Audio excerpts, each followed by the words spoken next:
Hey, what's up, guys? A lot of people who I follow online, specifically YouTube, are professional bodybuilders and are bodybuilding coaches. Therefore, the philosophy, the rationalization, and reasoning that my whole approach is based off, well, at least a good part of it, stems from people who I listen to online who I believe are credible in a lot of ways and provide the scientific examples, explanation, and reasoning why that is the case. In bodybuilding, it's a really interesting art form, science, sport, however you want to define it. And the reason why is because I believe it's kind of ahead of the curve in a lot of ways from actual science. And the reason why is pretty obvious. It's pretty extreme, and it goes beyond the limitations of what is known. Sometimes to benefit, but more often than not, could be to deficit. It's a trial. There's been a trial and error that's happened since bodybuilding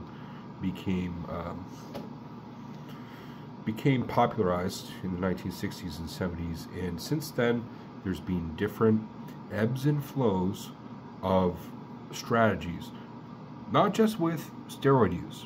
That's one I'll focus on, but as well exercise, which is still to this day, lots of things are debated, although there is, I believe, a standard which is well known within, whoever's a top bodybuilder on the proper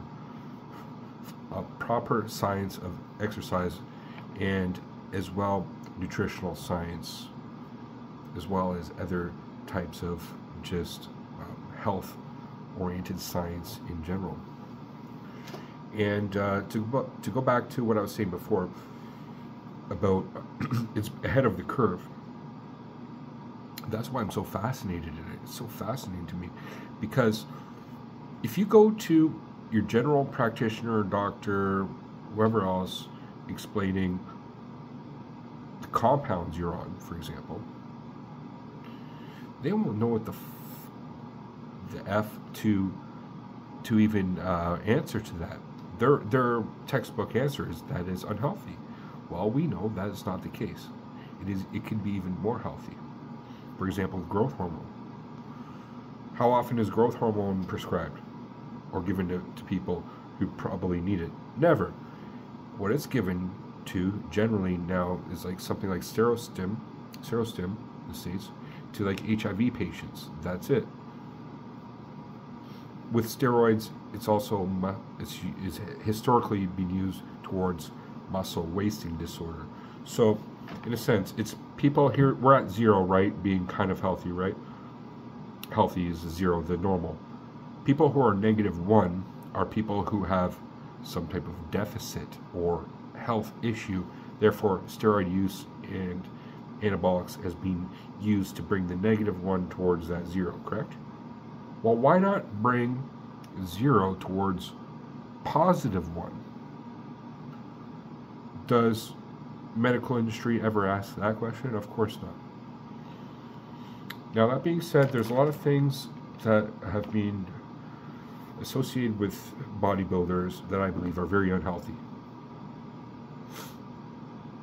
I believe that adding on a few compounds leads to adding on more compounds, then adding on other medications to counter the negative side effects of that, and then all of a sudden you got something else going, and then it just becomes chaotic, and you're taking all these compounds, and it's like, man, you're probably fucking some part of your system up somewhere down the line, correct? That's why bringing it down to a simple formula. And I can't speak for, obviously, professional bodybuilders, and they're kind of pushing the limit towards what is considered unhealthy. Like, okay, let's be real there.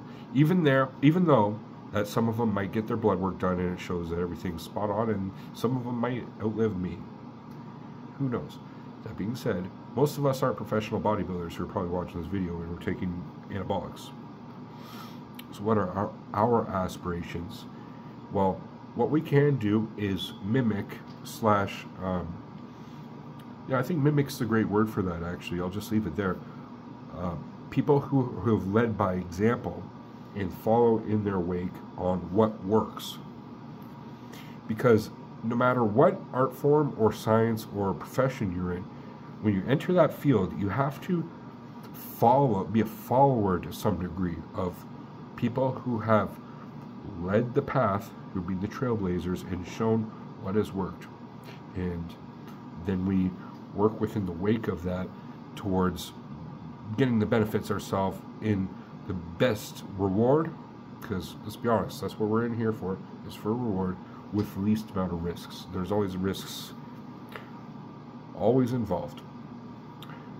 Now there's something called like a confirmation bias, which is, I believe that's the right term, I'm looking for concept, but I'll explain it anyway, which is, say in World War II you had these fighters and bombers that went to war, and the ones that came back, you inspected where they were hit with flak and machine gun fire and whatnot, right, from other planes. Then are you going to patch those areas up because that's the areas that are hit? Well, not necessarily, because the ones that didn't come back were probably hit in the areas that these ones that came back were not hit on. So if you reinforce the areas that the ones that came back hit on, you're not reinforcing the areas or showing the areas where the ones that actually went down were, right? In bodybuilding, a lot of people went down, and the ones that went up, we are modeling our behavior off of. We're not modeling our behavior off the ones that went down because we're not seeing them. They're down. Correct? I think that's a confirmation bias, if I'm not mistaken. And so we have to be mindful, those such as myself, who is an aspiring bodybuilder. I have no aspirations to be competitive or, you know, a professional one. Okay, it's just not realistic, for one. Two, I'm not. That's not within my goal range. But we are following the bodybuilders who are potentially pro, and the coaches I was talking about before, because they have the science down. You know, stereotypically, we like to think of bodybuilders as being meatheads and whatnot, and to be honest, a lot of them are potentially who are meet at the gym. I don't want to stereotype too much, but it has been the case, where that's been the case. But the ones who are like the successful ones, and the ones who are following the science, are not. They're very smart. They know nutrition down. And I'll go from the anabolic side of things, which I didn't even fully address, to nutritional science. Their nutrition is like the epi point of, I believe, of what is desired, as far as in the understanding. Now, we're all not going to be doing a prep cycle where our caloric deficit and things and other factors involved. I get that, right? But on a simplistic level, we need to know our calories, the protein, the carbs, the good fats, the fibers, micros and macronutrients, right? That is, and bodybuilders kind of have that science down pretty well to a T, so we can at least learn something from that and make it applicable to our own selves. And lastly, it just comes down to the exercise science of things, and I believe bodybuilders have that down clearly. You know, the results are there. Some people might have the aspirations to be more strength side of things. Some people might be more cardio side of things and like ride their bike for like 50 miles a day or whatever else. I don't know. That's fine. But people who want great physique and a lot of great functional strength, especially as we age, we're not going to destroy our bodies in the process of becoming strong or whatnot. Like a lot of people, it's just about a maintenance, and in our older age, we don't want to look good, right? bodybuilder is the perfect model for that, if you think about it. And following the philosophy of people who have prolonged that into their 40s, 50s, 60s, and even 70s. I was watching this guy, his name's not off the top of I can't think off the top of my head, but he's a black bodybuilder from like the 70s. This guy is, he's almost 80 years old. He looks fantastic. Now, he's probably still uses gear and things to some degree, but it's not, gear by itself cannot make a physique like that. He's got it down, and he's prolonged that where he's avoided injuries. And that's another thing. Bodybuilders know how to avoid injuries and teach you the way to do that, so you're not a fucking ass in the gym, an idiot, where you're going to snap some shit up. You know what I mean? Especially in your late 30s and 40s, you think you're ego lifting, you fuck your shit up, and then you're not going to be able to prolong your. You're going to plateau. You're going to fall even as you age in life. These are the things I want to address, which was the exercise, the nutrition, and I'll go back to anabolics because I don't think I fully addressed that, and that's one of my main points I want to make in this video. They got the best advice for that, specifically the coaches who are now contemporary ones who have decades research on both anecdotal and scientific data.